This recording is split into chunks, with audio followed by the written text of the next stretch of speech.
Bismillahirrahmanirrahim. Assalamualaikum warahmatullahi wabarakatuh. Alhamdulillahi rabbil alamin. Wassalatu wassalamu ala asyrafil anbiya'i wal mursalin, nabiyyina Muhammadin wa ala alihi wa sahbihi ajma'in.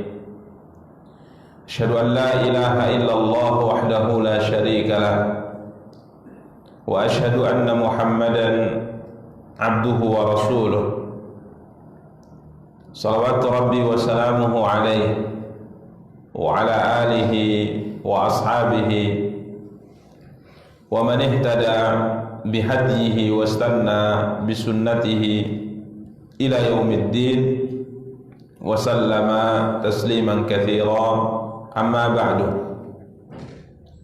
Ikhwani wa akhawati kaum muslimin, kaum muslimat, rahimani wa rahimakumullahu jami'an.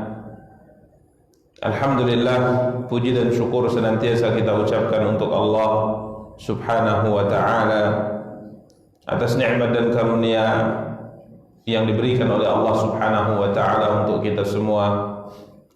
Salawat beserta salam semoga senantiasa dilimpahkan oleh Allah subhanahu wa ta'ala untuk junjungan dan panutan kita Nabi Allah yang mulia Muhammad sallallahu alaihi wasallam. Ikhwani wa akhawati kaum muslimin, kaum muslimat, rahimani wa rahimakumullahu jami'an. Biidznillah, pada kesempatan yang berbahagia kali ini kita akan kembali mencoba untuk membaca dan menjelaskan salah satu di antara karya besar yang telah ditulis oleh Al-Imam Al-Hafidh Abul Fida Ismail ibn Katsir rahimahullahu ta'ala. Karya beliau tafsir Al-Quranil Azim, dan kita pilih dari tafsir beliau, kita mencoba untuk membaca tafsir surat Al-Kahfi yang pada pertemuan yang lalu alhamdulillah kita telah sampai pada pembahasan ayat ke-25 firman Allah tabaraka wa ta'ala, wa labithu fi kahfihim 300 sinina wasdadu tis'ah. Allah tabaraka wa ta'ala menjelaskan tentang berapa lama mereka Ashabul Kahfi tinggal tertidur di dalam gua tersebut. Maka Allah berfirman, wa labithu fi kahfihim, dan mereka tinggal di dalam gua mereka selama 300 sinin, selama 300 tahun, wasdadu tis'a, ditambah 9 tahun lagi. Telah kita jelaskan pada pertemuan yang lalu, 300 sanah, 300 tahun itu hitungan dengan syamsiyah, ya, dengan peredaran matahari. Adapun wasdadu tis'a, hitungan 309 tahun, itu dengan hitungan peredaran bulan qamariyah.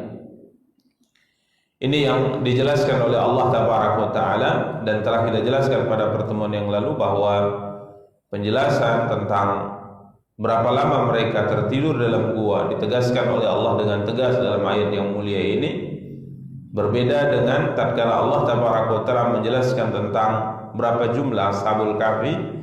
Telah kita jelaskan karena mengetahui berapa lama mereka tertidur di dalam gua bisa memberikan kepada kita sebuah hikmah. Begitu sangat kuasanya Allah tabaraka ta'ala membuat mereka tertidur dalam kurun waktu yang cukup lama. Kemudian Allah tabaraka ta'ala melanjutkan firman-Nya, akan kita lanjutkan pada ayat ke-26. Allah tabaraka ta'ala berfirman, a'udzu billahi minasyaitonir rajim, bismillahirrahmanirrahim, qulillahu a'lamu bima labithu lahu ghaibus samawati wal ardi absir bihi wa asmi' ma lahum min dunihi min waliyyi wa la yusyriku fi hukmihi ahada. Katakanlah Allahu a'lamu bima labithu. Allah lebih mengetahui berapa lamanya mereka tinggal di dalam gua. Ya, qulillahu a'lamu bima labithu. Katakanlah ya Muhammad, Allahu a'lamu bima labithu. Allah lah yang mengetahui, atau Allah lah yang lebih mengetahui berapa lama mereka tinggal di dalam gua. Ibnu Katsir berkata, "Ai la ya'lamu dzalika illahu." Tidak ada yang mengetahui berapa lama mereka tertidur di dalam gua kecuali Allah. Wa man atla'ahu 'alaihi min khalqih. Dan tidak ada yang mengetahuinya dari makhluknya, dari manusia, kecuali yang diberitahu oleh Allah Tabaraka wa Ta'ala.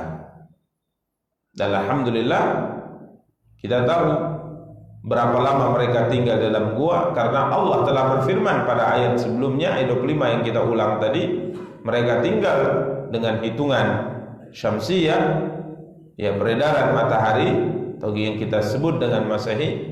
Maka Allah menjelaskan mereka tinggal selama 300 tahun. Dan dengan hitungan hilaliyah, peredaran bulan, mereka tinggal di dalam gua 309 tahun.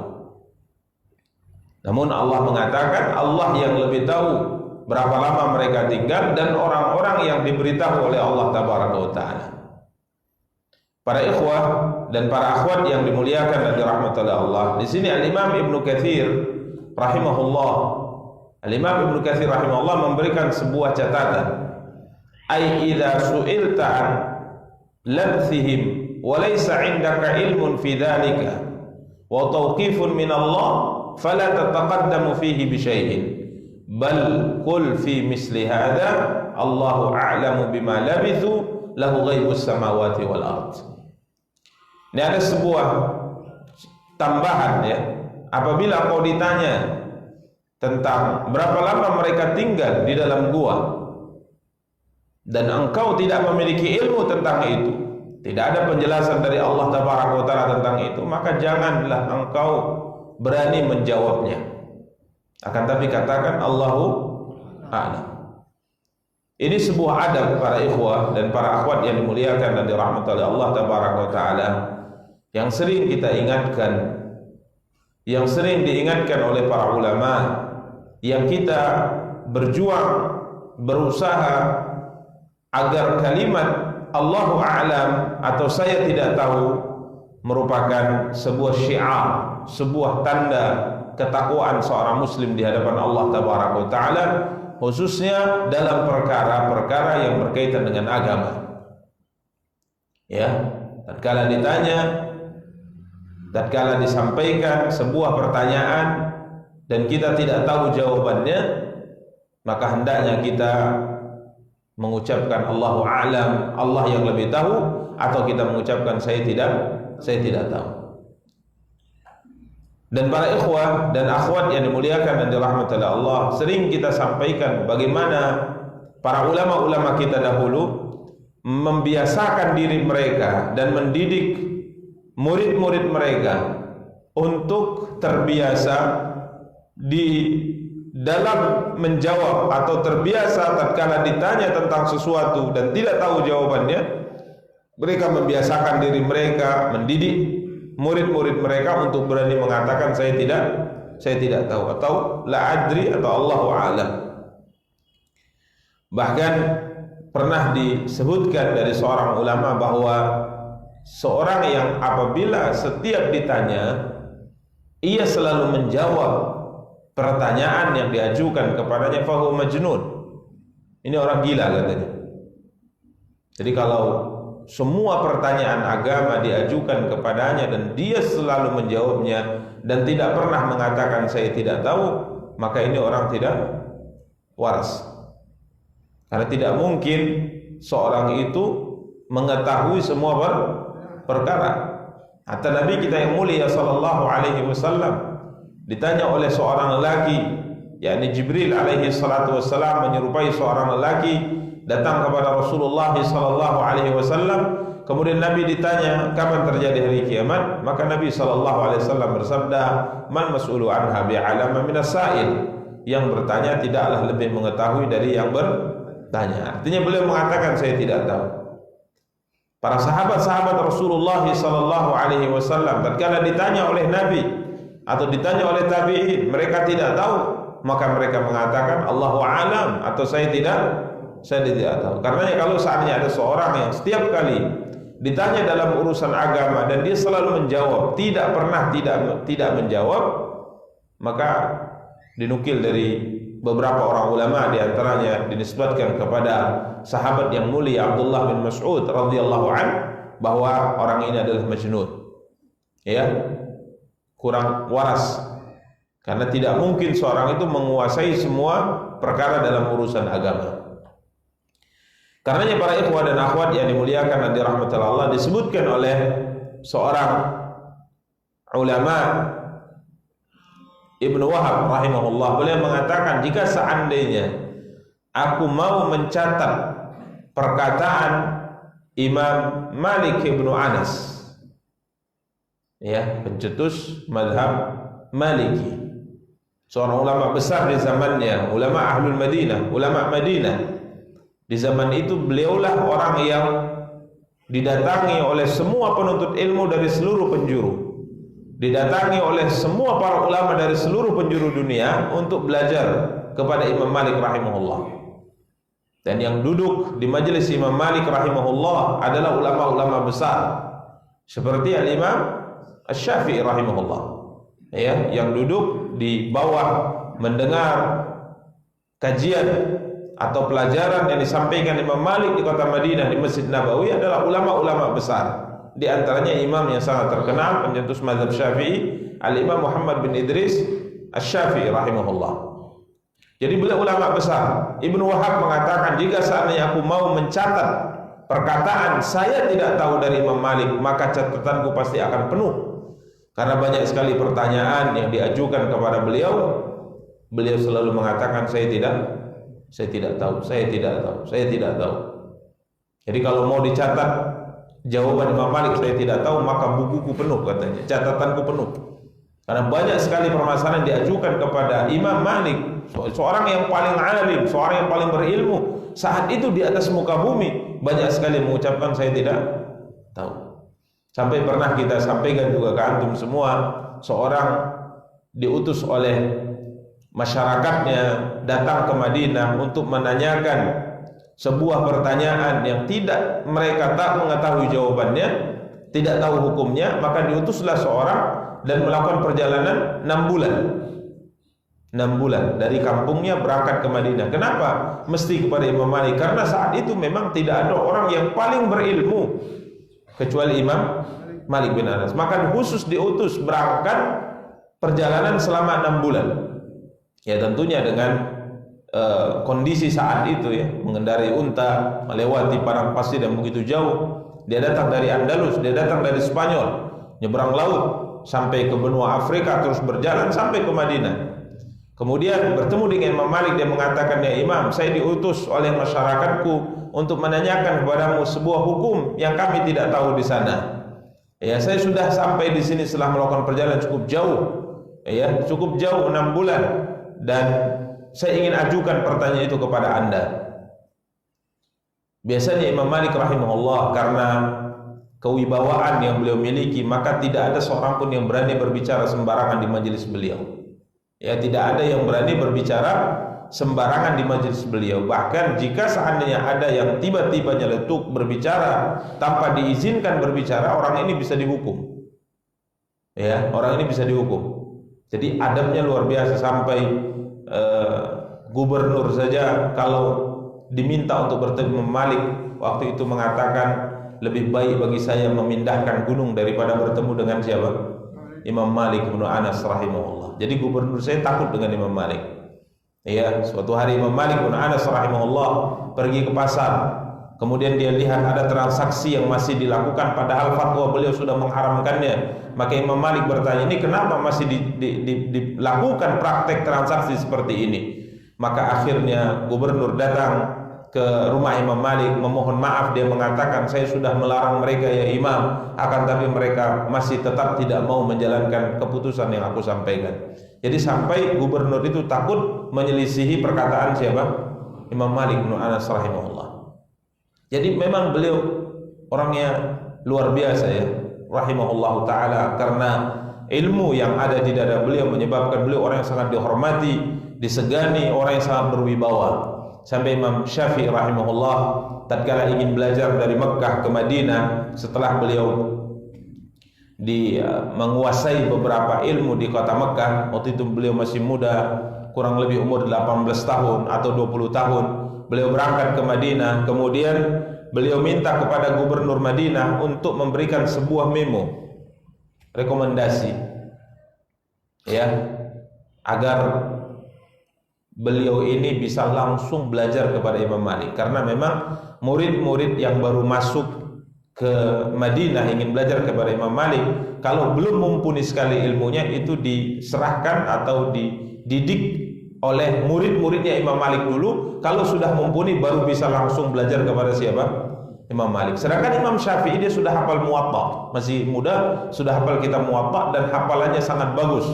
Jadi beliau ingin langsung naik tingkat belajar kepada siapa? Imam Malik. Maka beliau perlu rekomendasi. Maka beliau diberi rekomendasi oleh gubernur Mekah. Kemudian gubernur Mekah menyampaikan surat meminta untuk gubernur Madinah memberi rekomendasi kepada Imam Syafi'i ini untuk bisa bertemu langsung dengan siapa? Imam Malik rahimahullah.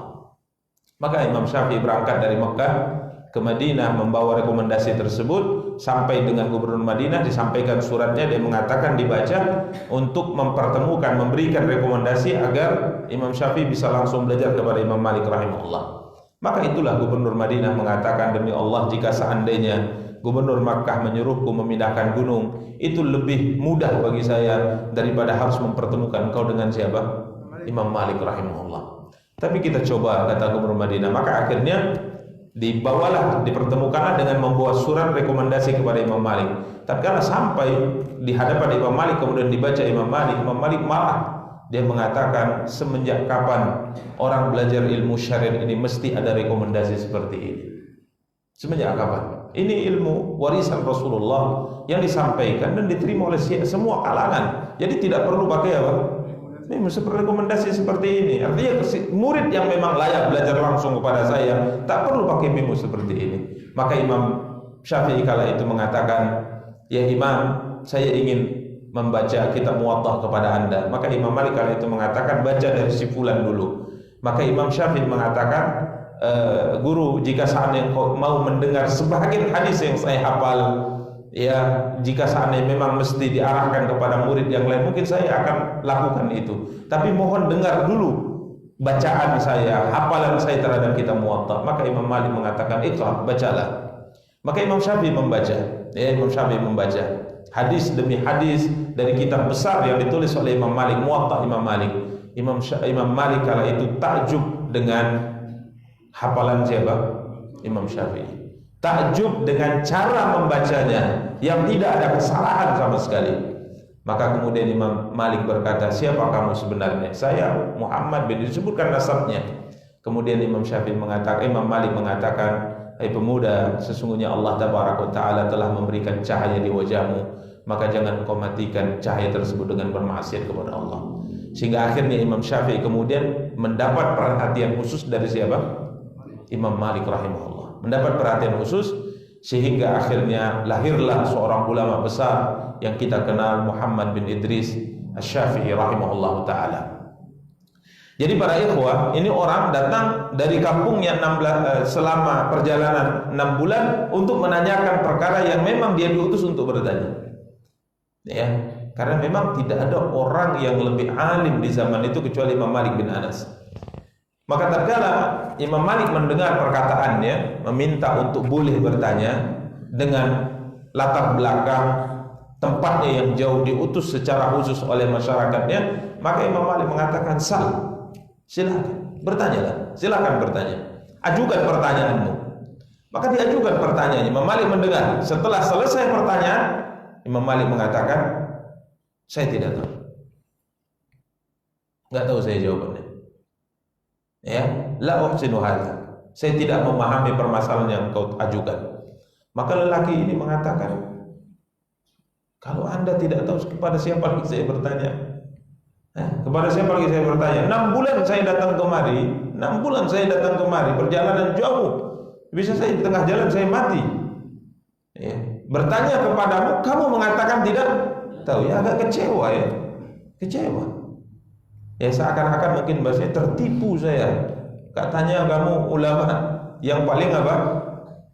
Yang paling alim, paling tahu tentang hukum Allah di atas muka bumi. Jauh-jauh saya datang kemari, kemudian saya ajukan pertanyaan, kamu juga tidak tahu.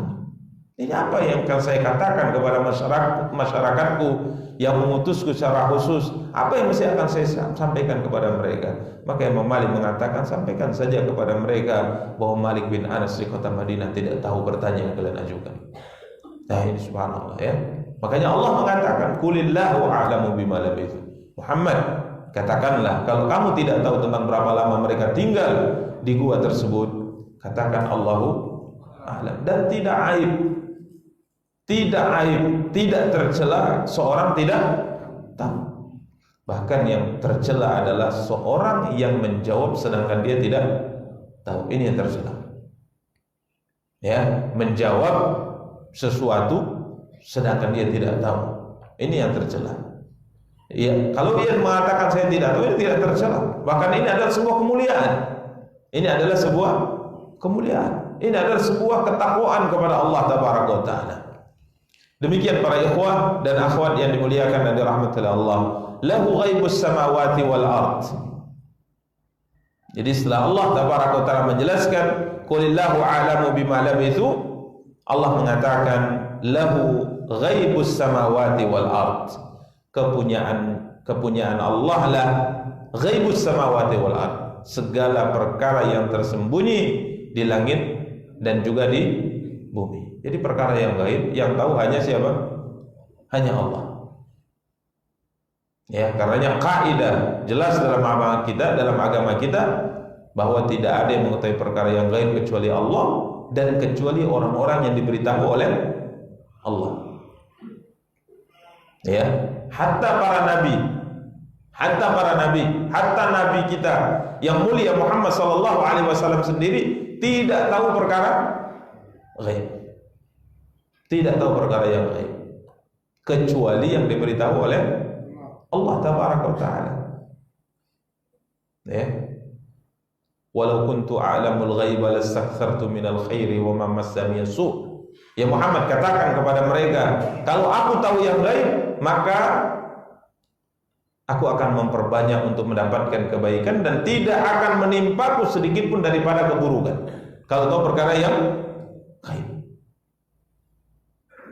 Kalau tahu besok kita akan sakit, apa yang kita lakukan?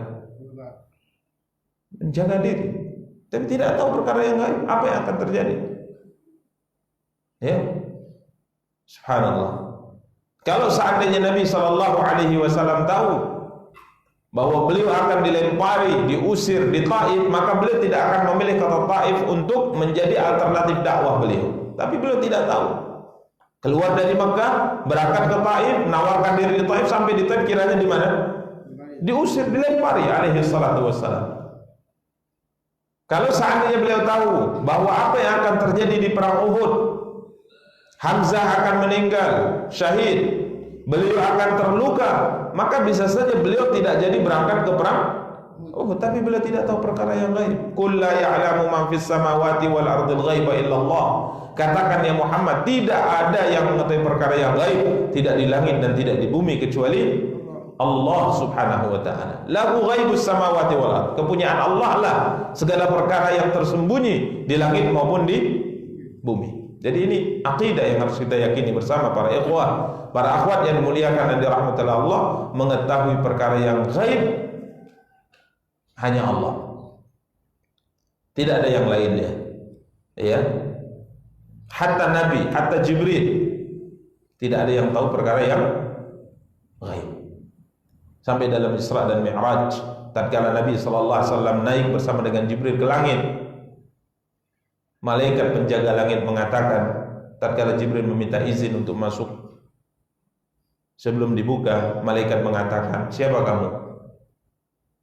Jibril. Diketuk pintu langit, minta dibuka. Malaikat ini pun tidak tahu siapa yang mengetuk, sehingga dia bertanya, siapa kamu? Di balik pintu langit pun tidak tahu. Siapa kamu? Jibril. Siapa bersamamu? Muhammad. Maka malaikat ini mengatakan, apakah sudah diizinkan dia untuk naik ke atas?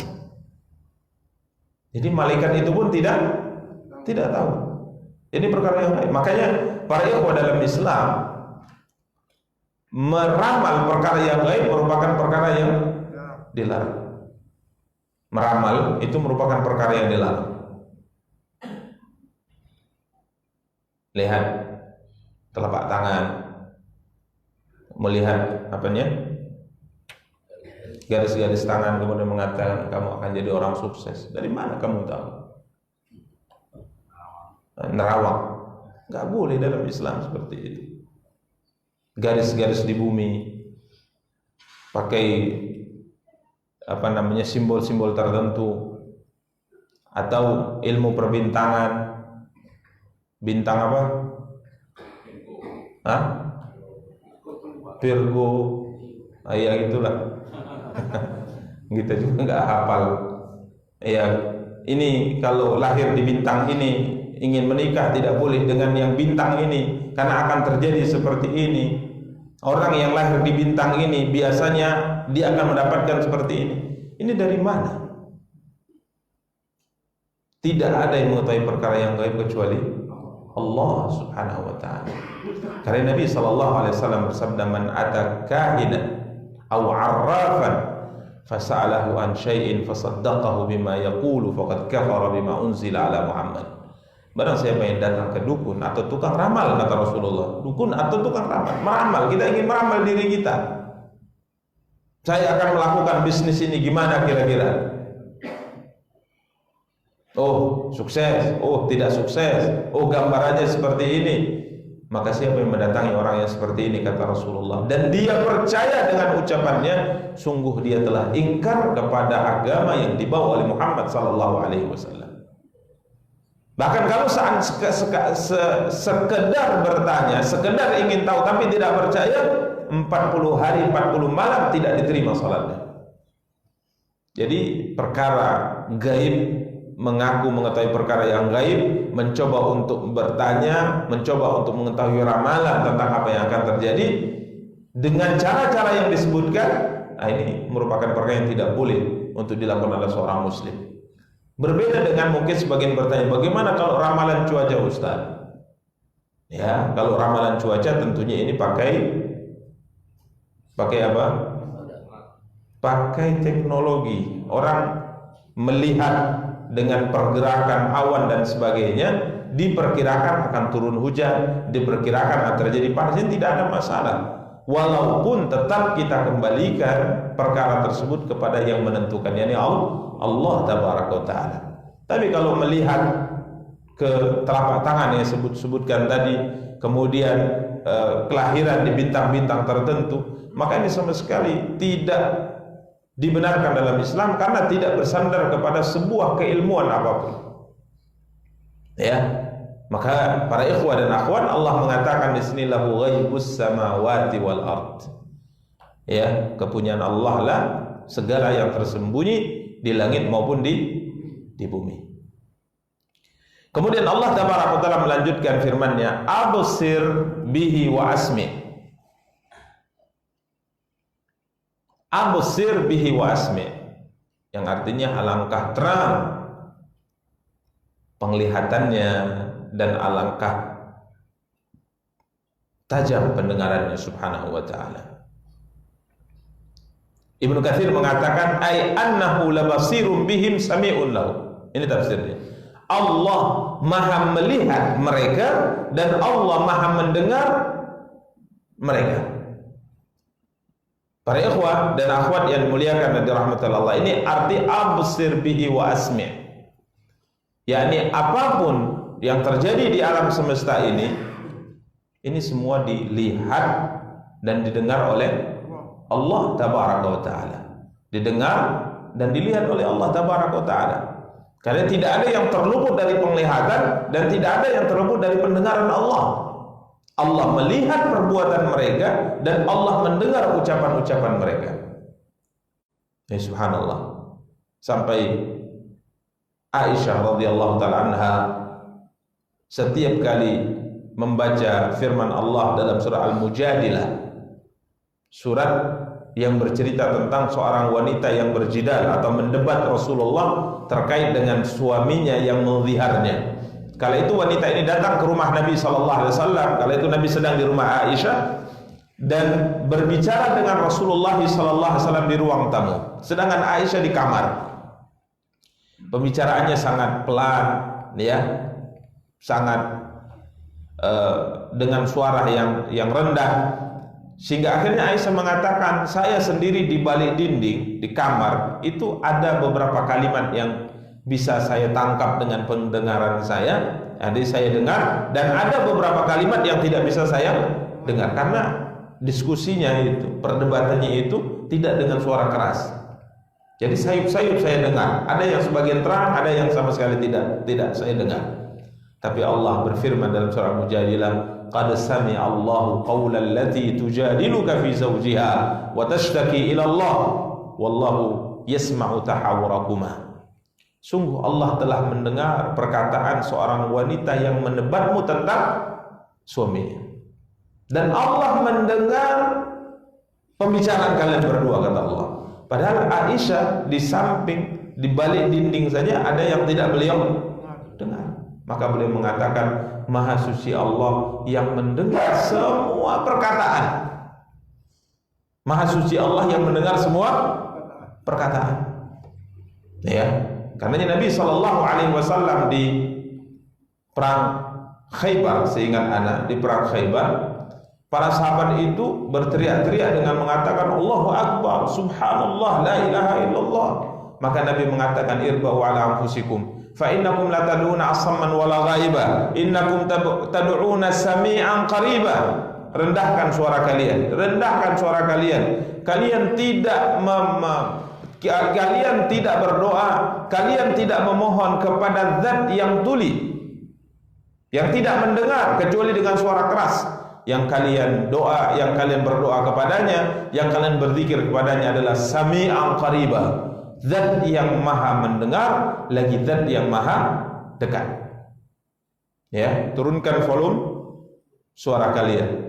Ya, demikian para ikhwah dan akhwat yang dimuliakan dan dirahmati oleh Allah tabaraka wa taala.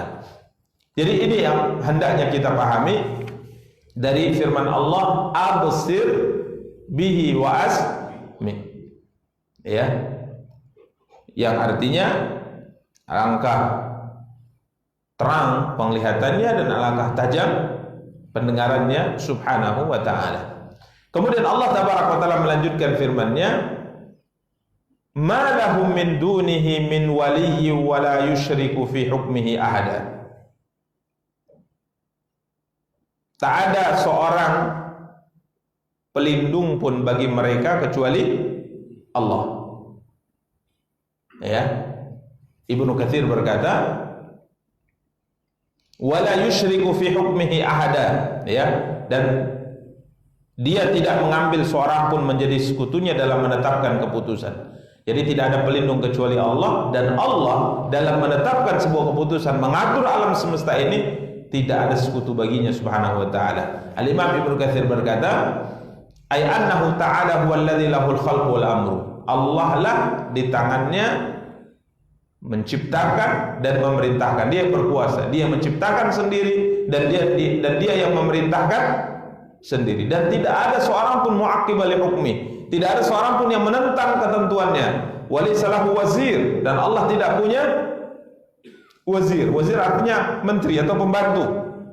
Wala nasir, dan Allah tidak punya penolong. Wala syarik, Allah tidak punya sekutu. Wala musyir, Allah tidak punya yang memberi masukan kepada beliau, kepada Allah. Ta'ala wa taqaddas, Allah maha tinggi dan Allah maha suci. Coba lihat, ini kesempurnaan dari sifat yang dimiliki oleh Sang Pencipta. Dia satu-satunya yang menciptakan, dia satu-satunya zat yang memerintah. Karenanya pencipta di alam semesta ini hanya Allah. Tidak ada pencipta kecuali Dia. Dan yang mampu memerintah dan tidak ada seorang pun yang bisa menolak perintahnya hanya Allah. Karena beliau katakan, la mu'aqqiba li hukmih, tidak ada yang bisa menentang ketetapannya subhanahu wa ta'ala. Kalau Allah tabaraka wa ta'ala tetapkan sesuatu, pasti akan terjadi. Kalau Allah tidak tetapkan sesuatu, pasti tidak akan terjadi. Karena ada sebuah perdebatan yang diberikan oleh Allah dalam surat Baqarah tentang Nabi Ibrahim bersama dengan Namrud. Namrud mengatakan, saya bisa menghidupkan dan mematikan. Tuhanmu bagaimana Ibrahim? Maka Ibrahim mengatakan, Tuhanku bisa menghidupkan dan mematikan. Maka Namrud mengatakan, apa bedanya Tuhanmu dengan saya? Saya juga bisa menghidupkan dan bisa mematikan. Maka dia panggil 2 orang budaknya. Kemudian diperintahkan pada al-bunyunya, bunuh yang satu. Bunuh mereka berdua awalnya. Maka dibunuh yang satu. Tatkala yang kedua hendak dibunuh, maka Namrud mengatakan, jangan dibunuh, biarkan dia hidup. Coba lihat Ibrahim, saya bisa mematikan dan saya bisa menghidupkan. Padahal bukan itu maksud perdebatan kita. Artinya kalau sudah mati coba hidupkan, maksudnya itu. Tapi okelah kata Nabi Ibrahim, okelah engkau bisa menghidupkan dan mematikan. Tuhanku menerbitkan matahari dari timur dan menenggelamkannya di mana? Di barat. Coba engkau balik. Tenggelamkan matahari di timur dan terbitkan dari barat. Fabuhital ladzi kafar. Maka Namrud tidak bisa menjawab hujah Nabi Ibrahim alaihi salatu wassalam, karena memang tidak ada yang bisa menentang ketentuan Allah. Kalau Allah sudah katakan jadilah seperti ini, maka akan terjadi sebagaimana yang dikehendaki oleh Allah tabaraka wa taala. Walaysa lahu wazir, Allah tidak punya menteri, pembantu. Ya, kita kadang-kala mengurus kampung itu butuh wakil kan? Ya, apalagi ngurus negara, punya berapa menteri? Jangankan negara, ngurus rumah tangga saja harus ada kerjaan sama yang baik. Kalau tidak berantakan. Allah tidak punya wazir, mengurus alam semesta ini sendiri. Ini menunjukkan keagungan yang dimiliki oleh siapa? Allah. Ya, karenanya kalau kita ingin sesuatu kepada Sang Pencipta ini, kita tidak perlu temui menterinya, karena menteri tidak ada. Langsung. Ya. Tidak ada ajudannya. Langsung. Anda ingin apa? Sampaikan kepada Allah. Karena Dia mengatur sendiri. Makanya kalau seandainya ada antum dengar seorang mengatakan kamu ingin sampai kepada Allah mesti dari saya, melalui saya, itu dusta itu. Kamu ingin dekat dengan Allah harus melalui jalan saya. Saya akan kasih rekomendasi memo ke antum supaya antum dekat dengan Allah. Dusta. Tidak ada. Allah mengatakan aku dekat, aku mendengar semua doa yang disampaikan oleh hamba-Ku. Wala nasir. Allah tidak punya penolong. Allah tidak punya sekutu. Allah tidak punya musyir. Kita sebutkan tadi musyir yang memberi masukan. Tuhan hendaknya kau melakukan ini, Tuhan hendaknya ini kalau dilakukan tidak bagus. Tidak ada. Allah menentukan dan Allah tahu segalanya. Kalau kita ingin membuat sebuah kebijakan, kita mesti butuh apa? Musyawarah, masukan. Allah ingin menciptakan langit, apakah Allah bertanya kepada Jibril? Konsultasi dengan Mikail? Tidak. Ya, karena Allah tidak ada musyir. Ta'ala wa taqaddas, Dia zat yang maha tinggi dan maha suci subhanahu wa ta'ala.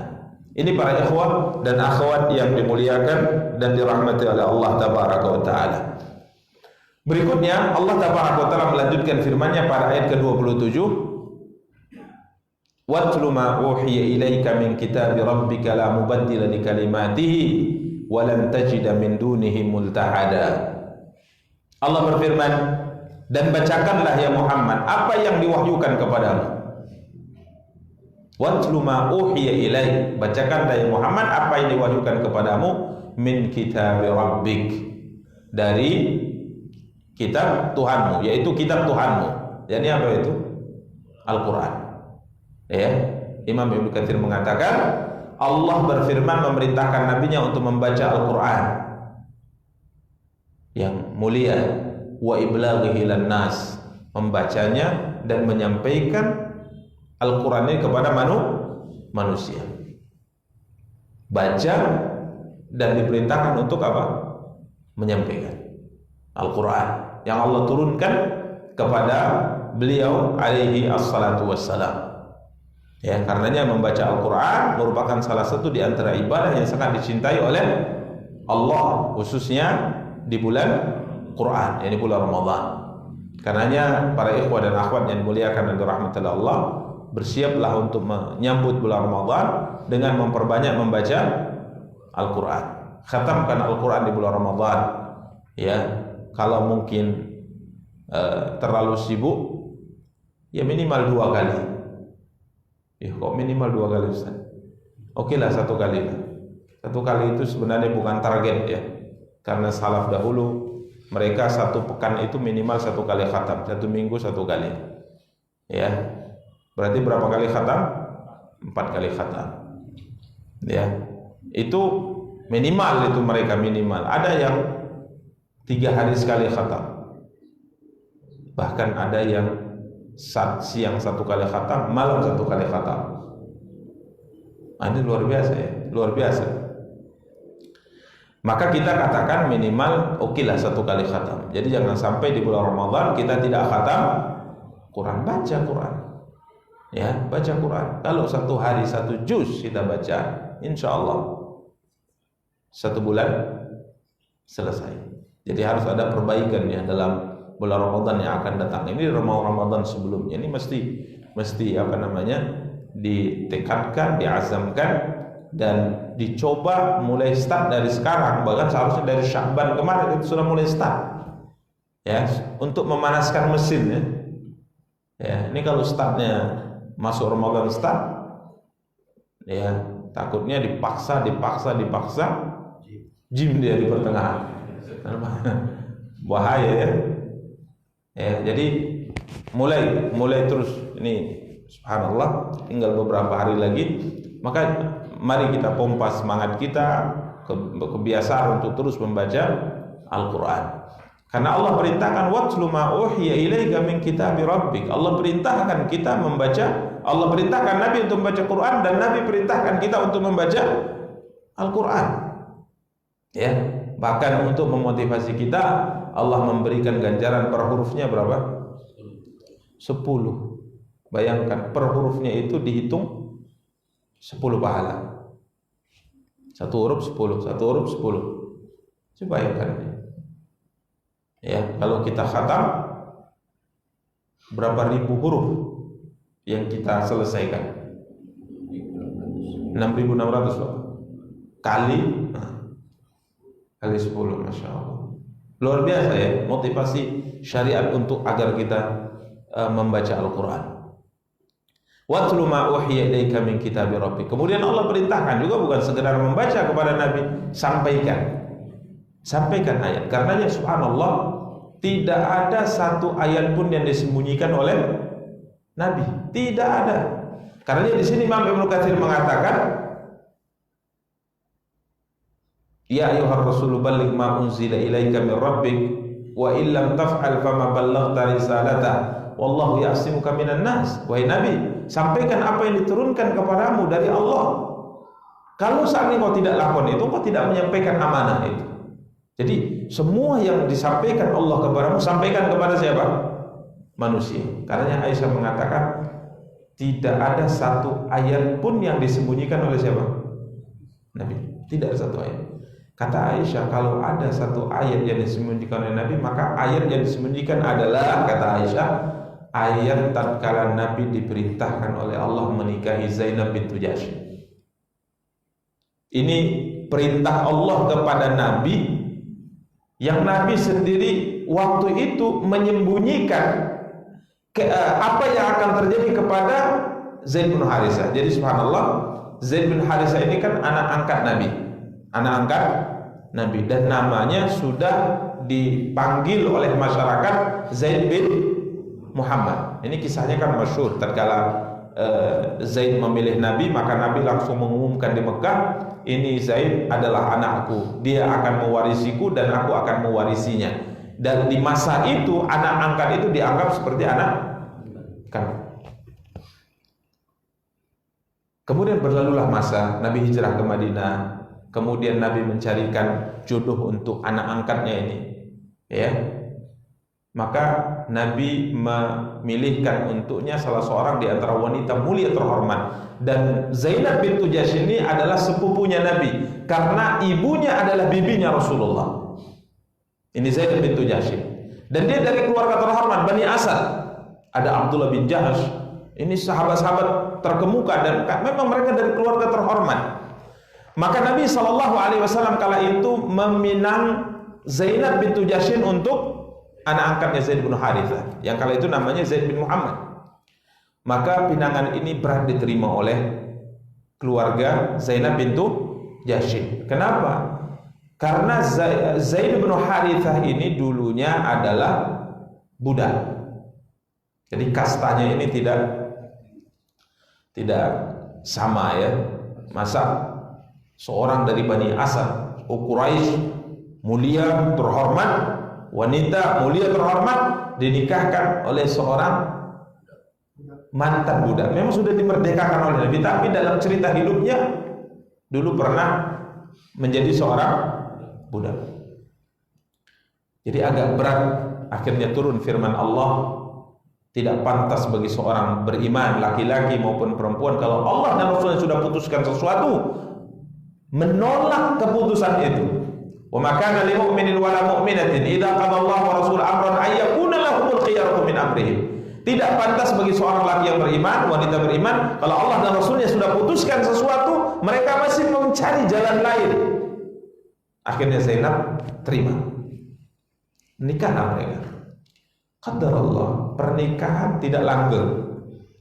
Terjadi terus apa? Perselisihan antara Zaid bin Harithah dengan Zainab bintu Jahsy radhiyallahu taala anhuma. Dan wajar anak angkat, anak biasanya mengadu permasalahan rumah tangga kepada siapa? Kepada bapaknya. Maka dia mengadu kepada Rasulullah. Kala itu Nabi mengatakan, amsik alaika zaujaka wattaqillah. Tahan. Waktu itu Zaid ingin, udahlah, kayaknya cerai saja ya Rasul, cerai saja, ini sudah enggak cocok gitu. Jadi mungkin visi dan misinya sudah berbeda, ya. Nabi kala itu hanya mengatakan amsik alaika zaujaka wattaqillah. Tahan, jangan kamu cerai, bertakwa kamu kepada Allah. Padahal Nabi tahu endingnya Zainab akan dinikahi oleh siapa? Rasulullah. Dan ini diceritakan oleh Allah dalam Quran. Wa in taqulu lilladzi an'ama Allahu 'alaika wa an'amta 'alaihi amsik 'alaika zawjaka wattaqillah wa tukhfi fi nafsika wa ma Allahu mubdih wa takhshan nas wallahu ahaqqu an takhsha. Ini disebut oleh Allah dalam Al-Qur'an. Dan tatkala engkau mengatakan kepada orang yang banyak diberi nikmat oleh Allah kepadanya dan engkau juga banyak berjasa kepadanya, yakni Zaid bin Harithah. Tatkala dia mengadu kepadamu tentang masalah rumah tangganya dengan Zainab bintu Jahsy, engkau mengatakan amsik 'alaika zaujaka wattaqillah. Tahan, jangan kau cerai istrimu, bertakwa engkau kepada Allah. Allah mengatakan wa tukhfi fi nafsika ma Allahu mubdih, dan engkau menyembunyikan di dadamu sesuatu yang kelak Allah akan tampakkan di hadapan manusia. Ini Allah sampaikan dari mana? Dalam Quran. Wa takhshan nas, dan engkau takut celaan manusia. Wallahu ahaqqu an takhsha, dan Allah lebih layak engkau takuti. Karena apa? Karena anak angkat ini di mata semua kabilah Arab saat itu statusnya anak kandung. Maka istri yang dinikahi oleh anak angkat atau suami yang dinikahi oleh anak angkat itu berarti statusnya menantu. Menikahi menantu apa hukumnya? Haram. Ini aib besar. Aib besar. Kiranya Allah ingin membatalkan hukum angkat anak, hukum adopsi anak dalam Islam, kalau antum angkat anak, adopsi anak, sah-sah saja, tapi hukum mahram dan sebagainya, perwalian, warisan, status, ini tetap bukan anak antum, bukan anak kandung, beda. Jadi jangan sampai anak angkat dapat harta warisan, nggak boleh. Ya, beda. Karena itu sudah dibatalkan oleh Islam. Nggak boleh. Statusnya tetap orang lain, walaupun antum mengasuhnya dari semenjak dia lahir di hari itu, tetap statusnya orang lain. Ini aturan Islam yang sudah dibatalkan dalam Al-Quran. Karena Nabi SAW tatkala diperintahkan oleh Allah untuk menikahi Zainab bintu Jahsy, beliau akan melanggar sebuah tradisi yang ada di zaman itu. Dan ini adalah celaan. Ini adalah celaan. Karena Nabi kala itu hanya mengatakan pada Zaid, padahal Nabi sudah diinformasikan, Zaid ini akan menceraikan istri nanti dan kami akan nikahkan kamu dengannya. Untuk membatalkan tradisi yang dianut oleh bangsa Arab saat itu. Tapi Nabi tetap mengatakan, tahan istrimu, jangan kamu ceraikan. Maka Allah mengatakan, kamu menyembunyikan di dadamu sesuatu yang Allah kelak akan tampakkan di hadapan manusia. Falamma qadha Zaidun minha watara, tatkala Zaid telah menceraikan istrinya, zawwaznakaha, maka kami nikahkan engkau langsung dengan siapa? Zainab bintu Jahsy. Maka Zainab berkata kepada semua para istri Nabi tatkala mereka membanggakan apa-apa yang mereka miliki, dia mengatakan, benar kalian punya itu dan ini, tapi kalau kalian dinikahkan oleh bapak-bapak kalian, wali-wali kalian, saya yang menikahkan saya dengan suami kita, yakni Muhammad ini adalah Allah Subhanahu wa taala dengan Al-Quran. Jadi Allah yang nikahkan, bukan tuan kadi, bukan bapak, bukan wali, tapi yang nikahkan siapa? Allah. Karena Allah mengatakan, zawwajnakaha, kami nikahkan engkau dengan Zainab bintu Jahsy radhiyallahu anha. Ya subhanallah, enggak ada dalam syariat ini disembunyikan oleh siapa? Nabi, semuanya disampaikan. Karena dalam Islam menyembunyikan syariat itu hukumnya tidak boleh. Menyembunyikan syariat hukumnya tidak boleh. Jadi apa yang disampaikan Quran itu yang kita sampaikan, apa yang disampaikan hadis itu kita sampaikan, dan tidak boleh dipelintir. A ya A, B ya B. Kalau tidak tahu katakan tidak tahu. Ini kaidah dalam syariat. Ya, ini kaidah dalam syariat. Watlu ma uhiya ilaika min kitabi rabbik. Baca dan sampaikan. La mubaddila li kalimatihi wa lan tajida min dunihi multahada. Tidak ada seorang pun yang dapat merubah kalimat-kalimatnya, dan kamu tidak dapat menemukan tempat berlindung selain daripadanya subhanahu wa ta'ala. Yakni ini juga menunjukkan keagungan dari Sang Pencipta Allah Tabaraka wa Ta'ala. Ya, keagungan dari Sang Pencipta Allah Tabaraka wa Ta'ala. Tidak ada yang bisa merubah kalimat-kalimatnya subhanahu wa ta'ala. Ini ketetapannya subhanahu wa ta'ala. Kalau Allah sudah tetapkan, maka pasti akan terjadi apa yang telah dikehendaki olehnya subhanahu wa ta'ala. Walam tajida min dunihi multahada, dan kamu tidak dapat menemukan tempat berlindung selain daripadanya subhanahu wa ta'ala.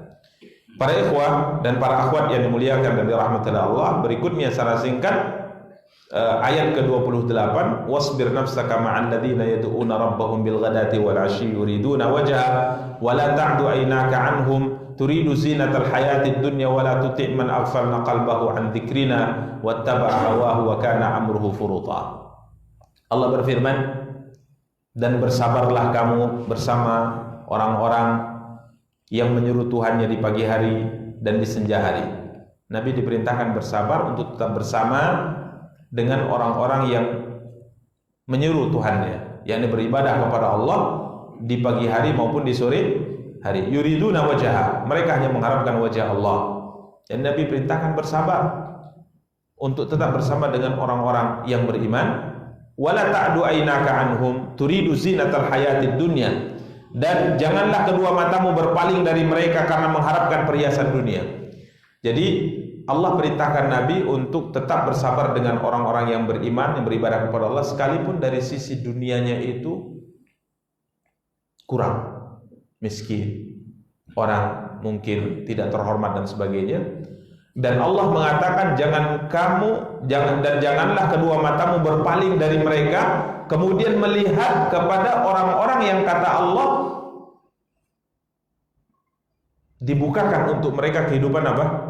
Dunia. Jadi disebutkan para ikhwah dan akhwat yang dimuliakan dan dirahmati Allah, karena itu Nabi sallallahu alaihi wasallam punya beberapa sahabat dari orang-orang yang susah ya, seperti Bilal bin Rabah, Ammar bin Yasir, kemudian Amir bin Fuhairah, kemudian Khabbab bin Arad, dan beberapa sahabat banyak ya, yang kondisi hidup mereka itu dulunya adalah orang-orang yang berada dalam dunia perbudakan, kemudian dimerdekakan dan masuk Islam.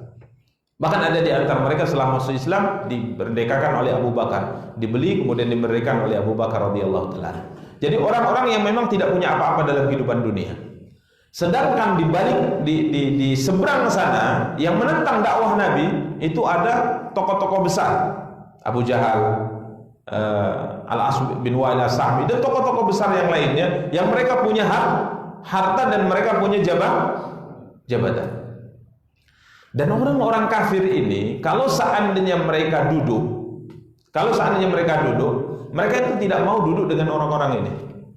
Jadi kalau Nabi ingin menyampaikan agama kepada orang-orang kafir dari tokoh-tokoh besar Quraisy, maka mengatakan, Muhammad, kami mau mendengar apa yang kau sampaikan, dengan catatan nih teman-temanmu yang sudah mengikuti agamamu ini jangan ikut serta dalam majelis kita.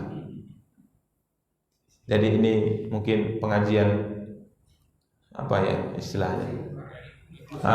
Eksklusif, khusus pejabat, khusus orang kaya, ya. Tamu yang boleh masuk hanya naik kendaraan roda 4 dan tahunnya pun ditentukan. Minimal 2021. Kalau antum punya 2010, ini mau mereka. Dan kala itu Nabi SAW ingin mengikuti keinginan mereka. Ya mungkin yang ini kan di tempat lain bisa gitu. Dengan harapan ini targetnya ini besar gitu. Kalau mereka masuk Islam, masyarakatnya akan masuk Islam. Tapi Allah perintahkan Nabi, wasbir nafsaka ma'al ladzina yad'una rabbahum bil ghadati wal 'ashiyyi yuriduna wajhahu wa la ta'du 'ainaka 'anhum turidu zinatal hayatid dunya. Bersabarlah engkau, kuatkan jiwamu ya Muhammad bersama dengan orang-orang yang menyuruh Tuhan mereka di pagi hari dan di sore hari hanya mengharapkan ridha Allah. Dan jangan, kata Allah tabaraka wa ta'ala, kedua matamu berpaling dari mereka karena mengharapkan perhiasan dunia. Ingat itu. Karenanya subhanallah, Islam mendidik kita di atas ini. Dan Nabi SAW mendidik para sahabat di atas ini. Suatu hari Nabi sedang duduk bersama dengan para sahabat. Kemudian ada seorang lewat. Nabi mengatakan, menurut kalian gimana orang itu? Sahabat langsung komentar, ini orang terhormat ya Rasulullah, kaya, terhormat. Ya, ini kalau minang pasti diterima, Pak. Pinangannya pasti diterima nih. Ya, ini orang kalau minang, anak salah seorang di antara masyarakat kita, 100% kami jamin pinangannya diterima. Dan kalau ngomong, berbicara, 100% kami jamin omongannya, pembicaraannya didengar. Bagaimana tidak? Harta banyak, punya jabatan. Nah, biasanya orang kalau sudah uangnya banyak, apapun yang dia ucapkan didengar oleh orang. Coba kalau dia nanti jatuh miskin. Atau seorang menjabat, omongannya pasti didengar. Coba kalau turun. Mungkin kadang-kadang orang yang punya jabatan itu masih punya jabatan, semua orang seperti semut yang mengejar gula, kumpul semua. Hari itu turun jabatan, 5 menit setelahnya bubar orang dari sekitar. Ya, lari semua. Subhanallah. Memang itu. Maka apa kata Rasulullah? Menurut kalian gimana orang ini? Ya Rasul, kalau dia minang pasti diterima pinangannya. Kalau dia bicara pasti didengar ucapannya. mulia, punya harta banyak, punya kedudukan. Nabi diam, Nabi tak komentar. Tidak lama kemudian lewat ke seorang. Ini kalau ini gimana bukan? Kalau ini Minang tolak itu pasti. Kalau ngomong nggak didengar ucapannya ya Rasulullah, maka Nabi langsung komentar, demi Allah, orang yang kalian hinakan ini, yang kedua ini lebih mulia sepenuh bumi dari orang yang pertama. Ini subhanallah, ini didikan Islam ya, didikan Islam. Jadi memandang orang itu jangan pandang hartanya, jangan pandang apa jabatannya, tapi pandanglah orang dari agamanya. Kan apa kata Rasulullah sallallahu alaihi wasallam? Wanita dinikahi karena 4. Cantik, harta, keturunan, agama. Apa kata Rasulullah? Pilih yang punya agama, maka engkau akan bagi hidup bersamanya. Karena kalau kita pilih kecantikan, saya yakin 2 kali melahirkan.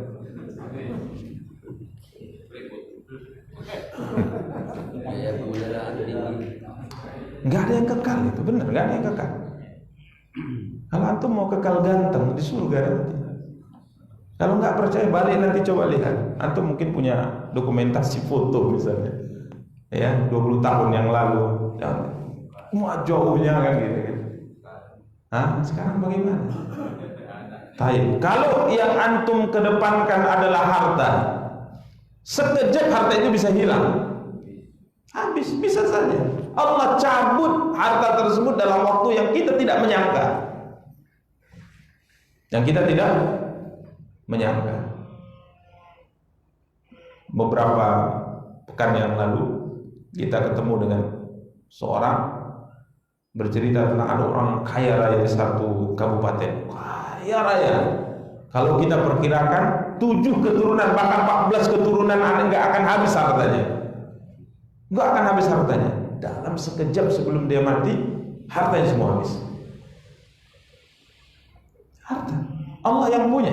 Kapan ingin dicabut? Dicabut oleh Allah. Jadi kalau kita nikah karena harta, ini wanita bapaknya masya Allah punya perusahaan, punya ini. Qadar Allah, setelah kita menikah karena hartanya, bapaknya sakit-sakitan setelah pernikahan kita, terus habis hartanya. Habis. Atau karena keturunan, betapa banyak orang jahat dari keturunan mulia. Maka Nabi berpesan, pilih yang punya agama, karena dengan agama ini dalam kondisi apapun. Ya, makanya kita lihat orang yang agamanya bagus semakin tua semakin mesra. Semakin tua semakin bagus hubungannya dengan istrinya, dengan suaminya. Subhanallah. Ini karena apa? Agama, dia yang kekal. Dia kekal, karena di saat kita semua sudah dalam kondisi lemah, di saat tidak lagi ada kecantikan dan ketampanan, bahkan mungkin harta juga sudah berkurang, aset sudah tidak ada, jabatan mungkin sudah tidak ada, yang kita butuhkan adalah ketentraman dengan pasangan kita yang dibangun, dibingkai di atas agama kepada Allah Taala, ketakwaan kepada Allah. Maka ini adab dalam Islam. Makanya coba lihat para sahabat melihat dunia itu ya biasa saja. Ya, ketemu dengan pejabat ya biasa saja, ketemu dengan orang biasa ya biasa saja. Ya. Karena Islam mengajarkan kita timbangannya itu bukan jabatan, bukan materi, bukan harta, akan tapi ketakwaan kepada Allah. Maka Allah perintahkan Nabi SAW untuk bersabar dengan orang-orang ini, dan jangan beliau terlena dengan gemerlapnya dunia. Ya. Sampai Nabi menceritakan seorang anak digendong oleh ibunya dahulu di zaman Bani Israel, seorang bayi digendong oleh ibunya sedang menyusu di dada ibunya, lewat seorang orang kaya, punya jabatan, punya harta dan sebagainya. Apa kata ibunya? Ya Allah, jadikan anakku seperti dia besok kalau besar. Biasa ya orang tua itu cita-cita angan-angannya itu besar untuk anaknya. Maka sang anak melepaskan susuannya, dia tengok, kemudian mengatakan, ya Allah jangan jadikan aku seperti dia. Bicara, bayi bicara. Ini di antara bayi yang bisa berbicara, kata Rasulullah. Kemudian dia nyusul lagi. Lama lewat orang, ya dimaki-maki oleh orang, dicaci maki oleh orang, dituduh-tuduh yang tidak benar. Ada orang rendahan. Apa kata ibu? Ya Allah, Jangan jadikan anakku sekolah besar seperti dia. Anak tadi, bayi tadi lepas susunya, dia tengok lagi, ya Allah jadikan aku seperti dia. Subhanallah. Ini didikan Islam. Maka yang terpenting dalam kehidupan kita, bagaimana kita beribadah, bertakwa kepada Allah. Apapun yang terjadi dalam kehidupan dunia, karena dunia ini hina, dunia ini rendah, dunia ini tidak ada nilai, dapat tidak dapat itu kecil bagi kita. Tapi ini teori. Ini teori, dan kita berlatih untuk seperti itu. Walaupun kadang-kala sekarang kalau nggak dapat masih nangis, tapi berlatih. Ya, untuk menghilangkan kecintaan dunia dari dada kita ini supaya tidak terlalu besar, ini perlu latihan. Perlu apa? Latihan. Saya kita sampaikan, para sahabat dahulu dapat kiriman dari Umar bin Khattab miliaran. Ya, dia innalillahi wa inna ilaihi raji'un. Bahkan sebutkan di antara mereka ada yang keuntungan dagangnya dalam satu bulan itu 1 peti emas. Innalillahi wa inna ilaihi raji'un. Kok banyak kali keuntungannya? Istri mengatakan, kenapa? Masalah? Tengoklah, banyak kali keuntungan kita ini. Sebanyak ini kepingan-kepingan emas dalam perdagangan kita. Kata istri, mudah saja, istri bilang, mudah, bagikan sama keluarga yang butuh. Oh iya juga, bagikan. Belum malam 1 peti emas itu sudah habis. Kalau kita dapat keuntungan, alhamdulillah, simpan. Sujud syukur Pak. Mungkin nggak sekali sujud syukur dia. Ya. Berat. Ini subhanallah sebuah hati yang mereka punya itu karena mereka berlatih gitu. Kalau kita belum. Sehingga kalau dapat dunia kita bersyukur, kalau tidak dapat dunia kita sedih. Sebaliknya, kalau kita dapat akhirat kita biasa, kalau tidak dapat akhirat kita tenang-tenang saja.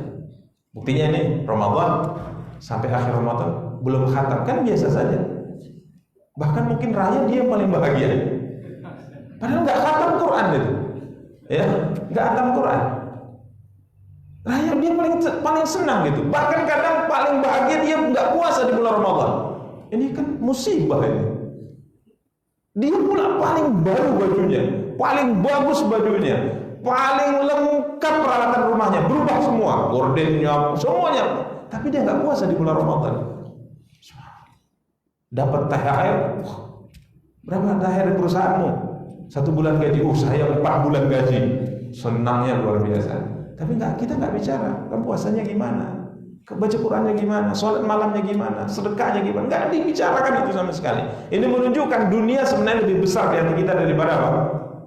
Akhirat. Padahal dunia yang kita punya, kalaupun kita makan menjadi apa? Kotoran. Subhanallah para ikhwah. Ini yang Nabi mendidik mereka, akhirnya mereka berhasil.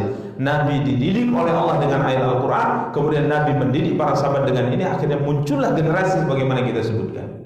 Ya, karenanya nanti di bulan Ramadan, bahkan mungkin di bulan-bulan yang lain, kalau Allah mudahkan kita ketaatan, itu adalah kebahagiaan yang luar biasa. Dan kalau Allah jauhkan kita dari ketaatan, itu adalah kesengsaraan dan kesedihan yang sangat besar. Musibah. Ya. Jadi rugi dalam dagang itu musibah, tapi musibah dunia. Tapi tidak sholat itu musibah akhirat. Itu lebih besar itu musibah itu. Dan ini kadang kita tidak menyadarinya.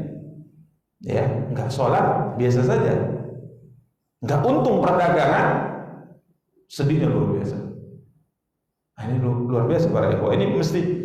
Dan yang seperti ini saya sebutkan teori, dan ini mesti berlatih kita, perlahan-lahan kita menata hati kita. Karena kalau seperti membalikkan telapak tangan itu mustahil bisa, nggak mungkin. Ya ini berlatih, membesarkan akhirat dalam dada kita. Makanya Ali bin Abi Thalib masuk di Idul Fitri, nangis beliau, nangis. Ya, ibadah yang sudah maksimal pertama belum tentu diterima, apalagi kalau tidak maksimal. Maka inilah yang selalu diingat masalah mempersiapkan hati kita, mempersiapkan tekad kita untuk beribadah maksimal di bulan di bulan Ramadan. Jadi jangan sampai terluput, karena Nabi SAW mengatakan celaka dan hinalah seorang hamba yang masuk bulan Ramadan kemudian berakhir bulan Ramadan dosanya tidak juga diampuni oleh Allah. Raghima anfu summa raghima anfu summa raghima anfu mri'in dakhala alaihi syahr Ramadan summan salakha falam yughfar lahu. Hina kata Nabi, hina kata Rasulullah, 3 kali diucap oleh Nabi. Seorang hamba yang masuk bulan Ramadan kemudian berakhir bulan Ramadan sedangkan dosanya tidak juga diampuni oleh Allah tabaraka wa taala. Demikian para ikhwan dan akhwat yang dimuliakan oleh rahmatullah Allah, semoga Allah tabaraka wa taala berikan kepada kita kemudahan untuk beribadah kepada Allah di semua kehidupan kita, khususnya di bulan Ramadan. Dan ini yang dapat kita sampaikan pada kesempatan yang berbahagia kali ini, dan insyaallah kita akan lanjutkan pembahasan kita setelah Idul Fitri, karena selama Ramadan kita libur ya. Selama Ramadan kita libur, kita lanjutkan di kajian insyaallah setelah Syawal biidznillah tabaraka wa taala. Demikian, semoga yang kita sampaikan ada faedahnya. Kita cukupkan. Subhanakallahumma bihamdika asyhadu an la ilaha illa anta astaghfiruka wa atubu ilaik. Wassalamu alaikum warahmatullahi wabarakatuh.